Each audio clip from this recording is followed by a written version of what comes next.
You're a busy professional. You don't have time for fluff. You need strategies that work, and you need them fast. Welcome to Busy Pro Fast Wellness with me, your host, Alan Welsh. We're here to give you science-backed hacks and actionable tips to boost your focus, minimize friction, and maximize your results. Less time, more impact. It's time to get well, stay strong, and thrive. Let's get to it.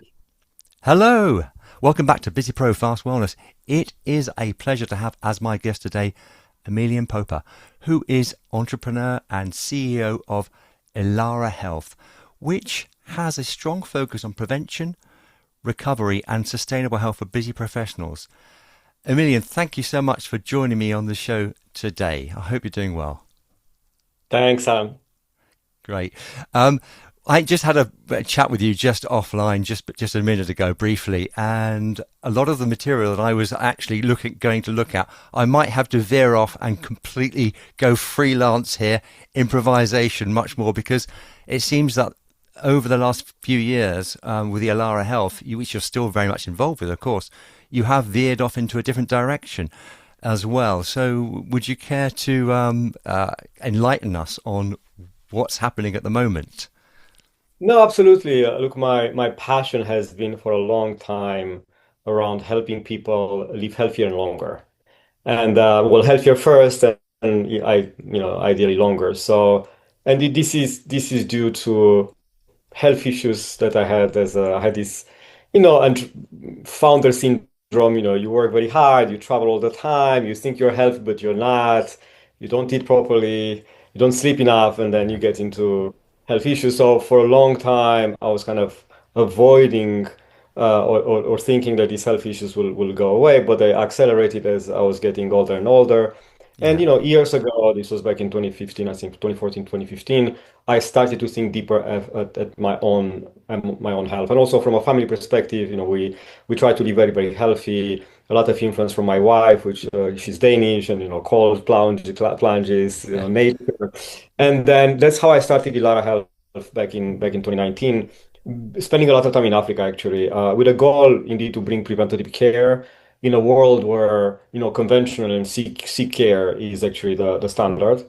But over time, because I'm so deeply passionate about much deeper diagnostics, deeper interventions, real prevention, I also started with a kind of a project of mine initially in Cape Town, South Africa, with one of my friends, functional doctors, and we scale up his own clinic or consultation rooms to build what it is today, Expand Health South Africa, which is a longevity clinic. yeah, In the meantime, we moved into a much bigger space, but this has evolved over time. So while I was building and running Elara, I built more clinics. So built a second one in Cape Town, one in Bucharest, Romania, one in Miami, and then building now Asia.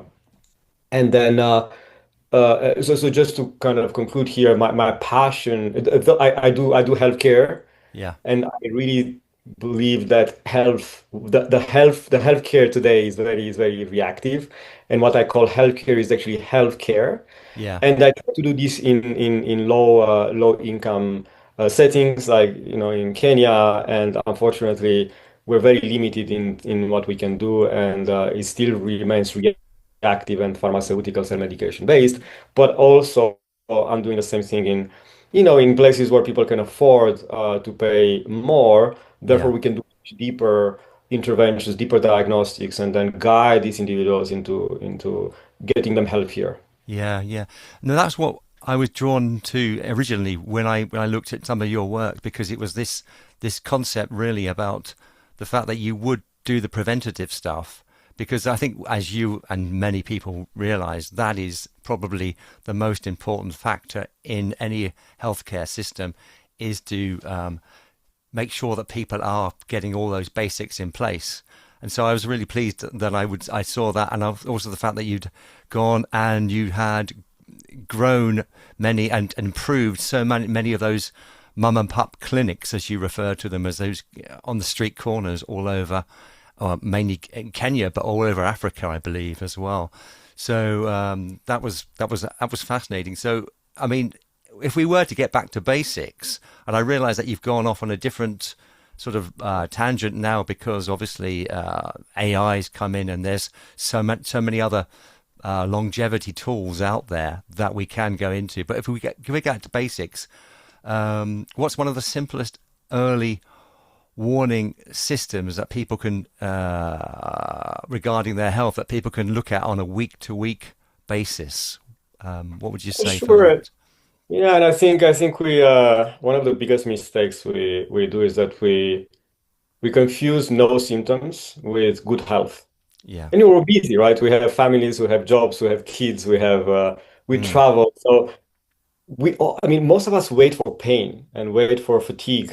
mm, Um, or a diagnosis. And it's very unfortunate. I think we all have friends who have had cancer or other yeah. things, and we wait for this thing before we act. And still, a friend of mine, male in his 50s, unfortunately, prostate cancer. He was like, "I'm not going to get a test. I just don't want to get a PSA because I'm scared." Mm, So, most of these chronic issues, they build over time. Cancer doesn't, in most of the cases, didn't happen yesterday, and then yeah. suddenly it's metastasis, right? All the metabolic dysfunction, burnout, hormonal dysregulation, gut dysbiosis, Mm, inflammation. This yeah. happens over time. Yeah. And eventually, this inflammation, eventually the body cannot cope anymore, and we get into trouble, right? But it Mm, can be years before kind of the cause started. yeah. And I guess the simplest early warning system is not a full. You don't need a full lab panel every week. I mean, there's no point.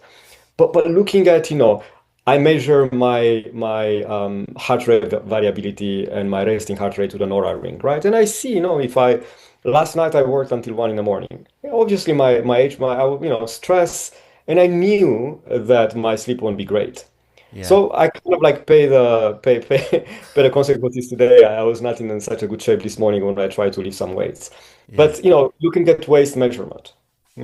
Measuring your body fat, muscle mass with a scale in a bathroom, Yeah. which costs easy. Looking at someone at your own heart rate and heart rate variability trends, Yeah. and Of if it course. goes south and over time, then it means that there is some kind of stress accumulation. Even simple things like energy, right? How do you, I know, you wake up in the morning. Do you want to get up out of your bed in full of energy, or you are sluggish? How's your mood? Yeah. It takes 20 seconds to just think of this. So it's not that, as much as we talk a lot about data and diagnostics and everything, finally, even the basics can get you to a place where you can actually identify these things before they happen. Yeah. No, I couldn't agree more on that. And it's interesting that you mentioned, heart rate, keeping an eye on that, and also on your energy, which you could construe that as quite subjective at times, because unless you've been tracking that, you're not going to be aware of that in the first place. So I suppose it's quite good to start to maybe track how you feel on a day-to-day basis and see if there are any factors in your own living style that might have changed recently, which might affect how you are in terms of energy levels. So, yeah, but these are great. These things you mentioned also about cancer, and yeah, I mean, getting a PSA test, absolutely. Once you're 50, I think for men, it's something which should be done every year or every 2 years, probably. I mean, I do it every couple of years. I do my my regular sort of the general thing every year, and then every 2 years I have a PSA test. But I've noticed, I don't know if this is anecdotal, and maybe you can put me on to this. It seems that, or maybe it's my age, probably you might say that, but a lot of people seem to be coming down with cancer of late, much more than a couple of friends have just died, just suddenly, and that's been quite alarming. I don't know if there's any what's going on here. It's if you've got any, can you shed any light on that by any chance? Look, If I mean, sure, and finally, cancer in most of the cases is a metabolic disease, mm, right? I mean, I'm not going yeah, to get into trouble. I'm not a doctor, but the no, reality is that okay, genetic cancers are actually limited. Most of the cancer are actually a result of long-term inflammation, right? Yeah. So the body, was, I think Peter Attia or someone was talking, or Mark Hyman. We Yeah. all have mutated cells in our bodies continuously. The cells mutate, I don't know, millions of cells every day because of the environment, because of the pollution, because of lifestyle. What does the body do? It's like an army. Our T cells go and identify the cancer cells and kills them every single day, continuously. Mm. What happens when our bodies become too tired, we don't have enough, power, if you want to, our immune system becomes weak. Well, that's when the our immune system becomes unable to identify, like a police light, identify the bad Mm. guy and go and then kill them. Yeah. And then when these mutated cells, now they're happy, and then get together and multiply, and Yeah. eventually it becomes a tumor, a physical Yeah. tumor. And Right. then afterwards, this grows, and then it multiplies and becomes cancer, right? Now, Yeah. why our immune systems become weaker?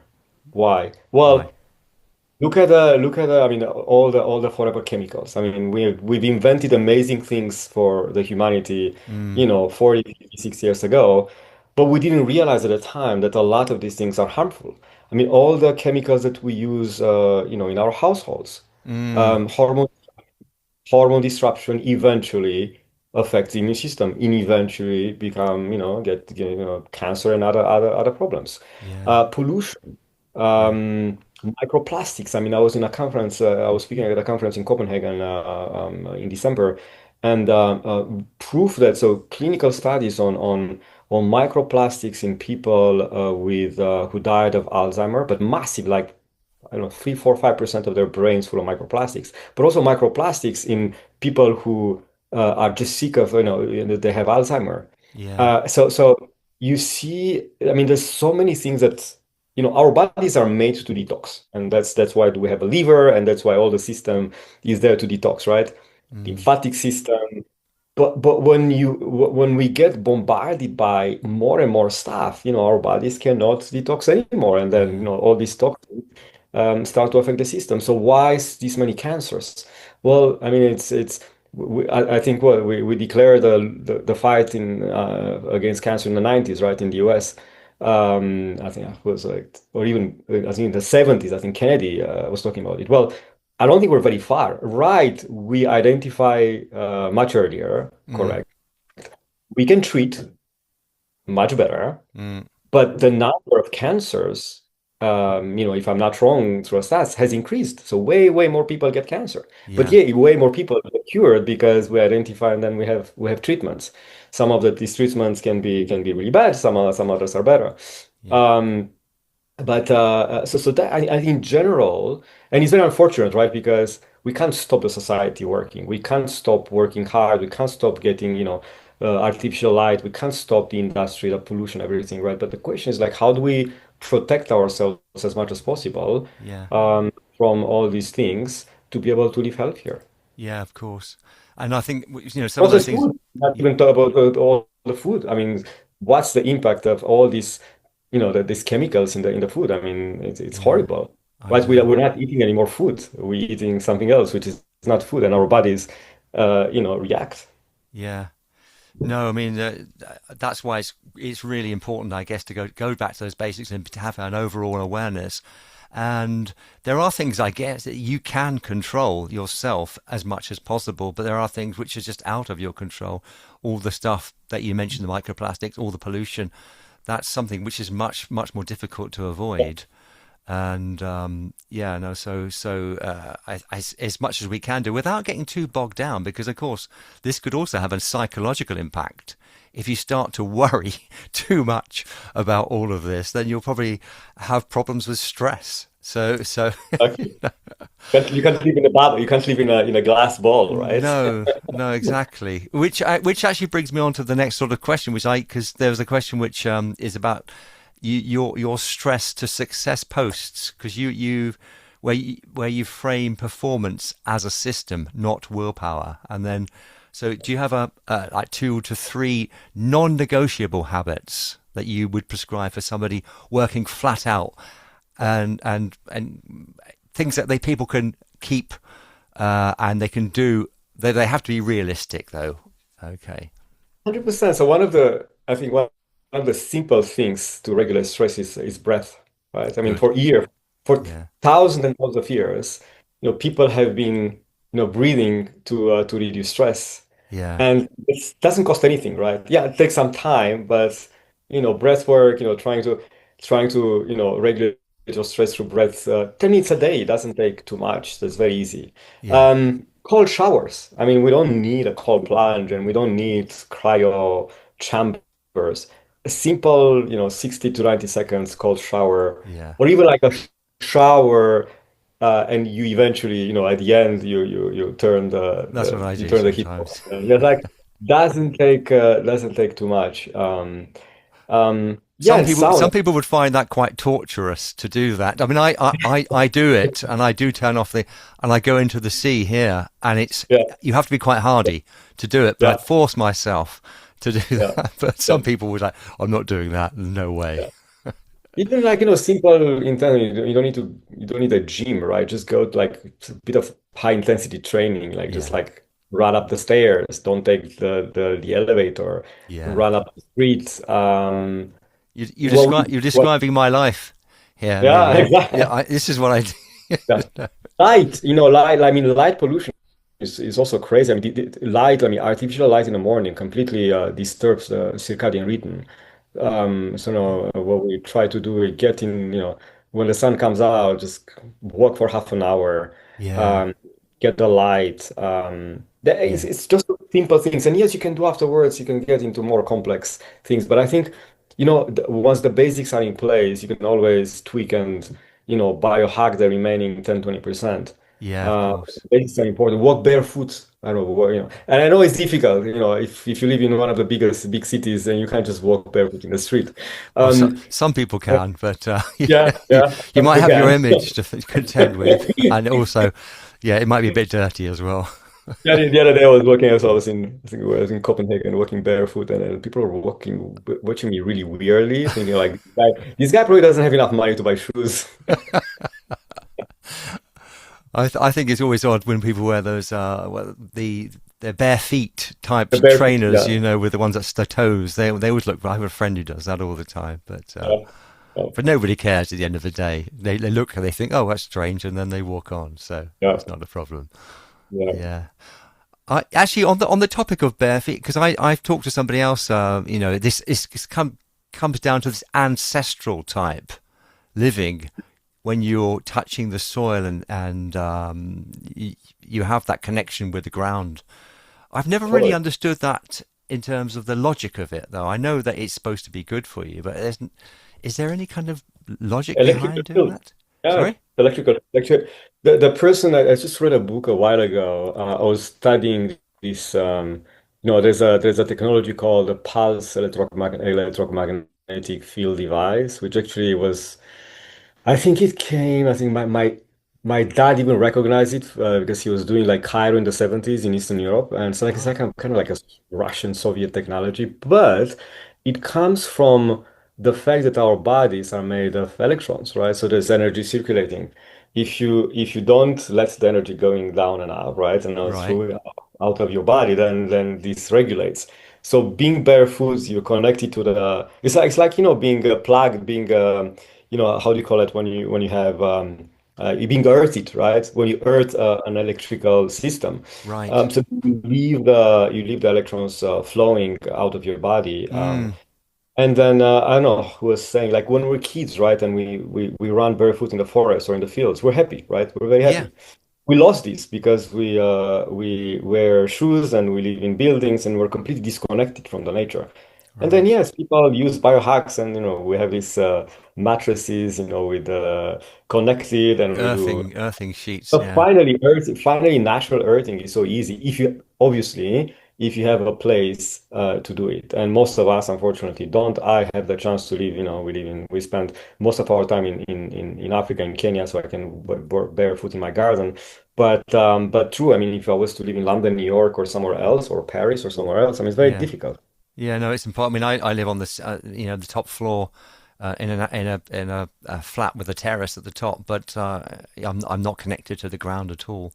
You in can that always sense. have, there's these shoes with a kind of like a metal thing, and then you are connected to the earth. I mean, you can always find ways Yeah, to kind of replace this. And I think if you think of all the, all these biohacks that everyone is, stocking currently, most of them try to replace something which otherwise the nature gives us. I mean, think of, uh, yes, the connected, indeed, the connected shoes, sleeping, all the sleep mattresses, the eight sleep and others, right? I mean, our ancestors were living in caves, right? It was yeah, dark and cold. They were sleeping like babies, unless the lions or the tiger was coming and hacking them, right? But so they didn't need technology. They didn't need core plunges and cryo chambers, right? They were mm, taking the jumping river. They didn't need red light therapy. They were having the sun in the morning. yeah, They didn't have chronic stress, right? There was stress when the tiger was coming yeah, and chasing, yeah. right? Of course. Short-term stress, great, long-term stress, bad. So I think we try now to replicate what was working, what the nature gives us, Yeah, because we don't have access to it anymore, or we don't have time to access it. But most of the things are actually just a replica. yeah. You're right. And even me, just talking about the fact I live in a building, but I also 6 minutes walk from where I live, I've got a beach. So, so I could go down to the beach and just walk on the Fantastic. beach bare Yeah. feet. So we just you have to. I guess you have to change your mindset really about what you can and can't do with the environment that you're actually in already, and it's just a subtle switch, isn't it? As you say, you don't need necessarily to have all the gadgets, but you have talked about the way that you've veered off, and we did briefly mention this before. You veered, and you're still very much involved with the whole idea, and you've talked about the preventative side, but you have also gone and you got another something called Expand Health, which is something else. So, would you like to sort of maybe give us a little bit more detail on that? Yeah, 100%. So because I'm so passionate about helping people live healthier and longer, and it started with myself as a, long kind of founder syndrome, being stressed, being traveling too much, not eating healthy, not moving enough.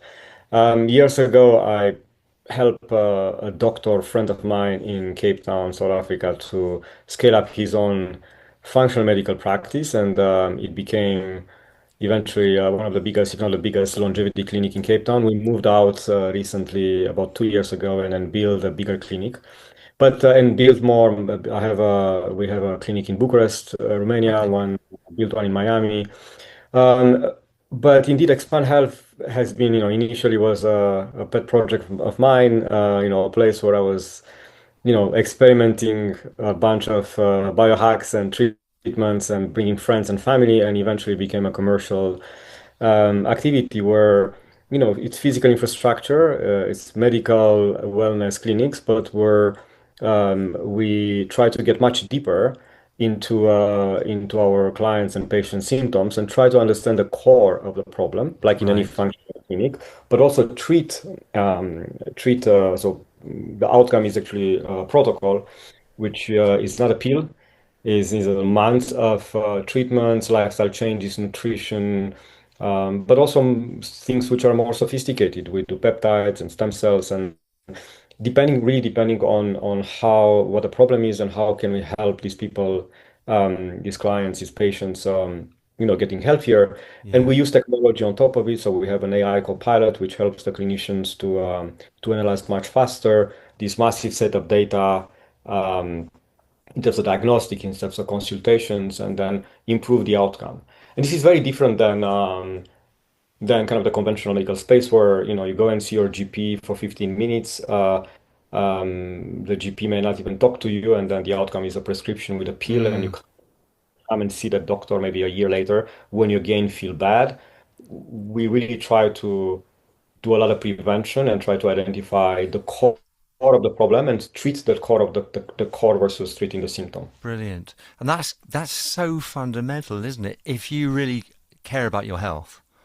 And as I you mean, it's know, care, it's self-care. many people will just go and to the doctor. Obviously, when they're sick, they'll obviously go, but they'll go for their checkup. And as you say, it's just a question of pushing over some meds or a prescription to get some meds just to deal with some short-term problem that they might have where they're not getting to the core of that. So if people can afford, they have the resources, obviously that makes perfect sense, because what is the most important thing in life is health, really, when it boils down to it. If you haven't got good health, then you don't function in every other area of life, because and it's all very well for somebody who's amassed an absolute fortune, but at the expense of their health. And so, they may as well invest money into improving that in the first place. So I think that kind of work is absolutely, is crucial for people that really do care about themselves. And hopefully many people will reflect and care about their own health in order to improve that. So, digging into that area, it seems that you've undergone a massive journey on yourself, really, because I remember watching a video of you when you talked about when you burnt yourself out. And now have you kind of come full circle? Because sometimes we can get so preoccupied with ourselves that with what we're doing, that we forget about ourselves. And how's that worked for you now then? Yeah, I guess I've been through multiple cycles where, I was trying all the possible biohacks years ago and then taking 100 supplements a day, and I don't think that was working either. Okay. But I think over time I became more balanced. Finally, it's about life and living. If you become too obsessed about your own health, then I don't think it helps. I still like to have a glass of wine every now and Yeah. then, or having a pizza maybe once a month. Um, but I think overall, I try indeed to measure and take care of myself. Um, but still go back to the basics. So the Yeah. basics are sleep, movement, nutrition, mindfulness, community. I think those are the five things. And always it goes back to the kind of the principles of if you think of the blue zones, right, where people still live, south of Italy, whatever, Baja California, Yeah. Okinawa, like they don't go to the gym. They still drink some wine. But they're happy. They're happy. They have a community. They move continuously. They carry. They Yeah. don't. They don't go to do farmers walks, right? Yeah. They carry like the water buckets or Yeah. whatever they do. They move continuously. They walk up the hill. They're happy. They eat proper food, Yeah. not processed food, and they live healthier than other people, No.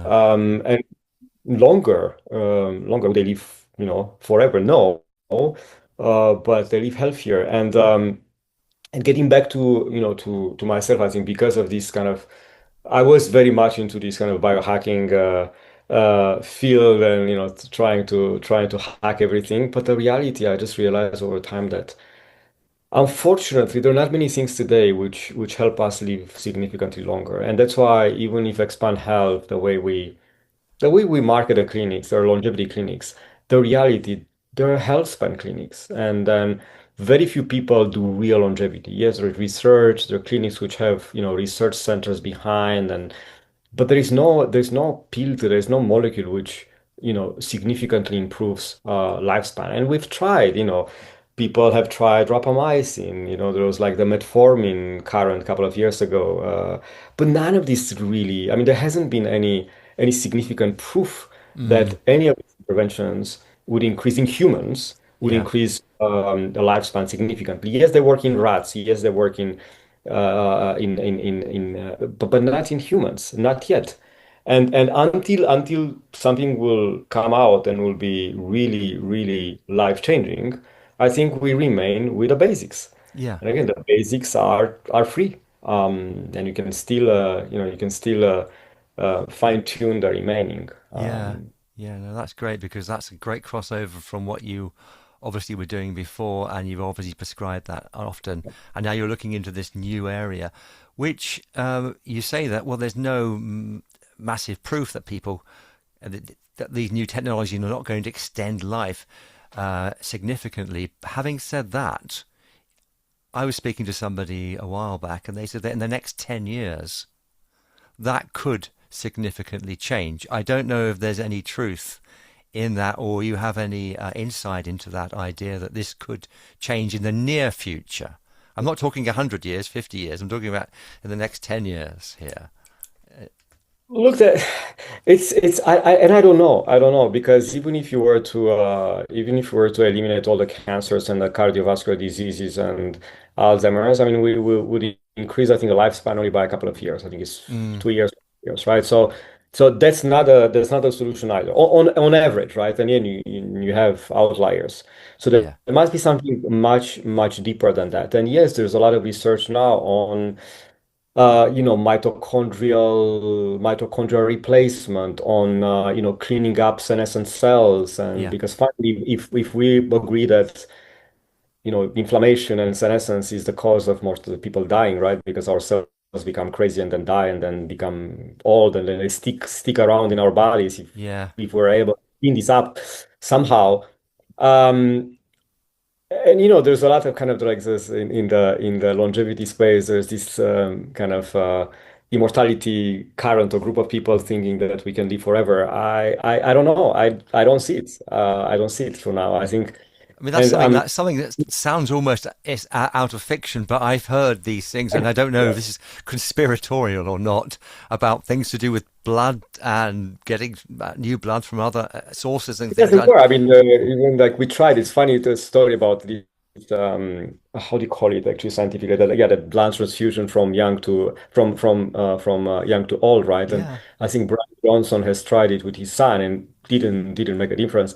And it's funny, I mean, funny story, right? So I was born in Romania. So there was this longevity institute in the 60s called Ana Aslan, and all this kind of Eastern Bloc dictators were coming, like the Korean guy, Kim Il-sung, there's like Brezhnev, the Russian guy, yeah, and the treatment. Well, none of them has lived longer. Well, luckily, luckily. So, so look, I don't think that's and there are treatments. I mean, there's genetic treatments now which rebuild muscle mass, which rebuild cell integrity. So I think eventually we're gonna get to something which will be life changing. Whether or not will come in the next 5 to 10 years. I mean, I was listening people like Aubrey de Grey, who's fantastic, but he's been talking about this for 10 years. Well, I still haven't seen anything out there yeah, life changing. But I really hope that something will come out. And there's a lot of investment. There's a lot of startups working on this. There's a lot of science. And there's like there's like organ replacement. I mean, I was chatting with an investment fund recently. They just invest in organ replacement, right? We can replace eventually. We're already able to replace a bunch of organs. wow, We'll be able to grow them, replace them, but still the brain will remain there. So we can't replace the brain, at least not now. no, So I think before something changes significantly, I would look at the basics. And yeah, unfortunately, what we have is sleep, nutrition, movement, yeah, uh, mindfulness, community, and few other things which help getting healthier. no, And maintain. I would actually focus on maintenance. Maintenance is key. If you can improve, great, but at yeah. least maintain. Are your mental faculties, you mean? No, maintain the body, maintain the Yeah. machine. Oh, Maintain maintenance. Sorry, I heard. car. Yes, maintenance. Yeah, like a car, right? I Maintenance. mean, Overall maintenance. Yeah. Yeah. Sorry. it's like you bring your car to the garage every 20,000 miles, Yeah. right? For sure. You bring your car to the garage when it breaks, it's too late, right? If you bring your car Absolutely. for a checkup, and you can, I mean, ideal, you can drive your car for years and years, right? Yeah. Just by changing, by maintaining and then replacing things. Yeah. Um, No, so I couldn't agree more, and that's something which I've been very, very aware of for many years, really. Although, like anybody, I would have abused my body a lot in the past in certain areas. I used to drink far too much regularly until a few years ago, but that's changed. But ever since, well, really, since just after COVID, I've become not obsessed, but just mindful of things to do with making sure that I do those morning routines, which people say, oh gosh, morning routine, what's that, 2 hours? No, 10 minutes.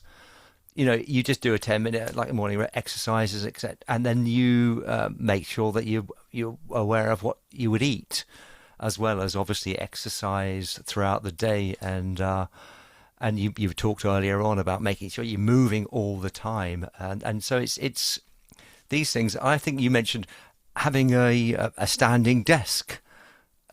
You're probably I stand. standing.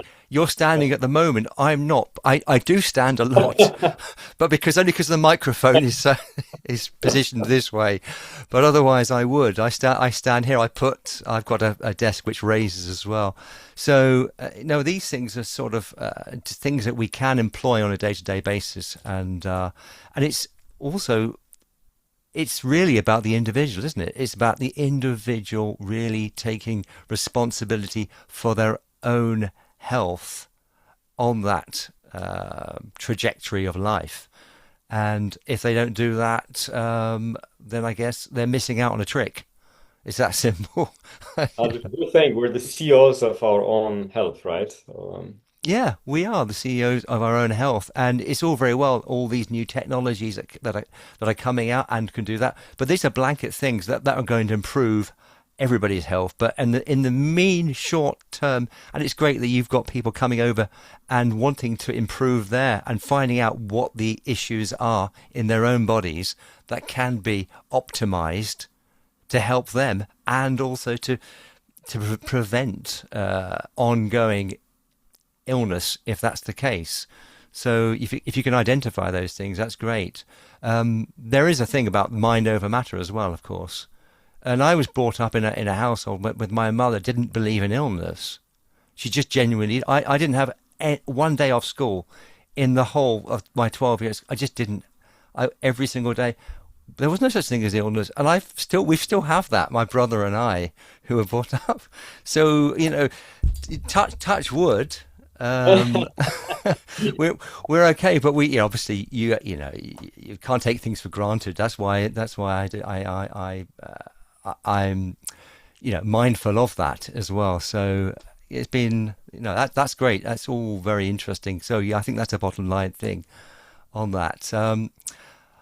I haven't really got anything else I'd like to ask you now. I think we've covered so many bases. Anything else that you would obviously how can people reach you if they want to get in touch with you? What's the best form to do that? sure, I'm very active on LinkedIn, Yeah. Emilian Popa. I think LinkedIn is probably the best way people can reach out. No, I think I think just a conclusion is I'm not saying it's easy, right? It takes some kind of discipline. Yeah. I'm not saying, waking up in the morning, lifting weights, going for a run, being in the sun is easy and accessible to everyone because we have lives. Right? And then most of us have complex lives with families, with jobs, with travel, with etc. Right? But even like everything is better than nothing. And I Mm. think every incremental change can help. So that 10 minutes of meditating while you're in an Uber, that taking walking or taking a bicycle in a city where you can rent a bicycle versus taking a bus. Yeah. Walking. I see people in the airports. I always like walk up the stairs, even if I have a suitcase. How well, most of people prefer to wait and then queue for the elevator versus I'm the walking. same. So kind of this takes a bit of a discipline and a bit of a mindset change, and all these things can help achieving a lot. And finally, also what I look at, we have actually a 3-year old, and we're gonna have another baby coming in the Oh, next couple of days. congratulations. Thank you. And the way we've educating our daughter is actually eating healthy, being outside all the time, no electronics, no tablets. Oh, good. Um, and then she's funny. The other day she was like, I want kimchi. Like, Daddy, Oh, give me, wow. I want to eat kimchi. I want to eat raw broccoli. And it's funny, right? How many, or we have I do a turmeric. I blend a turmeric and protein Oh, shake every lovely.